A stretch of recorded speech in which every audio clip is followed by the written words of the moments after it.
ഇന്നലത്തെ ഒരു എപ്പിസോഡിൽ നോക്കിക്കഴിഞ്ഞാൽ ആദിലെ നൂറയൊക്കെ പറയുന്നുണ്ടായിരുന്നു ഞങ്ങളെ ഉണ്ടെങ്കിൽ അനുമോള് ഭയങ്കരമായിട്ട് ചതിച്ചിട്ടുണ്ടായിരുന്നു. ഇങ്ങനത്തുള്ള ഫ്രണ്ട്ഷിപ്പ് ചതി വന്നു കഴിഞ്ഞാൽ ആൾക്കാരുണ്ടെങ്കിൽ അവളെ സപ്പോർട്ട് ചെയ്യത്തില്ല. അതോടെ തന്നെ ഇനി അവളുടെ അടുത്ത് ഞങ്ങൾ മിണ്ടണമെങ്കിൽ അവൾ തന്നെ ഞങ്ങളുടെ അടുത്ത് വന്ന് സംസാരിക്കണം എന്നുള്ള രീതിയിൽ നൂറയൊക്കെ പറയുന്നുണ്ടായിരുന്നു. അത് കഴിഞ്ഞിട്ട് അടുത്ത സീൻ കാണിക്കുന്ന ഇതേ കണക്ക് അനുമോൾ എന്തോ ഉണ്ടാക്കുന്നത്, അതുണ്ടെങ്കിൽ ഇതേ കണക്ക് നൂറയ്ക്ക് കൊണ്ടുപോയി കൊടുക്കാൻ നോക്കുന്നുണ്ട്. അപ്പോൾ ആരൊക്കെയോ പറയുന്നുണ്ട് അവൾ ചിലപ്പോൾ വാങ്ങത്തില്ലെന്ന്.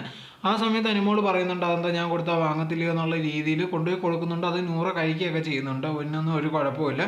ആ സമയത്ത് ഒരുപാട് പേര് ഇത് കണക്ക് കമൻറ്റ് ബോക്സിലൊക്കെ പറയുന്നുണ്ടായിരുന്നു ഇതെല്ലാം അനുമോളുടെ അടവാണ്, ഇത് ആൾക്കാരുടെ സപ്പോർട്ട് വാങ്ങിയെടുക്കാനുള്ള ഒരു പരിപാടിയാണെന്നുള്ള രീതിയിലും പറയുന്നുണ്ടായിരുന്നു. ഇത് അനുമോൾ എന്ത് ചെയ്താലും പ്രശ്നമാണ്, ഇതേ കണക്ക് കൊടുത്താലും പ്രശ്നം കൊടുത്തില്ലെങ്കിലും പ്രശ്നം, എല്ലാ രീതിയിലും പ്രശ്നമാണ്. അതേ സമയത്ത് ആദ്യയെ പറ്റി നോക്കിക്കഴിഞ്ഞാൽ ആദിലെയാണ് ആദ്യമേയൊക്കെ ഫ്രണ്ടായിട്ട് അനുമോളിലൂടെയൊക്കെ ഇരുന്നിരുന്നത്. പക്ഷെ ഇപ്പോൾ വന്ന് അനുമോൾക്ക് സപ്പോർട്ടായെന്ന് അറിഞ്ഞപ്പോഴത്തേക്ക് പല ഇടങ്ങളിൽ നോക്കിക്കഴിഞ്ഞാൽ ഇതേ കണക്ക് അനുമോളെ പറ്റി കുറ്റം പറയുന്നത്, അതോടെ തന്നെ അനുമോളെ പറ്റിയുള്ള അല്ലാത്ത കാര്യങ്ങളൊക്കെ പറഞ്ഞുകൊണ്ടിരിക്കുന്നത് ഈ ആദില തന്നെയാണ്. എന്നിട്ടുണ്ടെങ്കിൽ ഇതേണൊക്കെ എല്ലായിടത്തും പറയുന്നുണ്ട് ഞങ്ങളെ അവൾ ചതിച്ചതാണ്.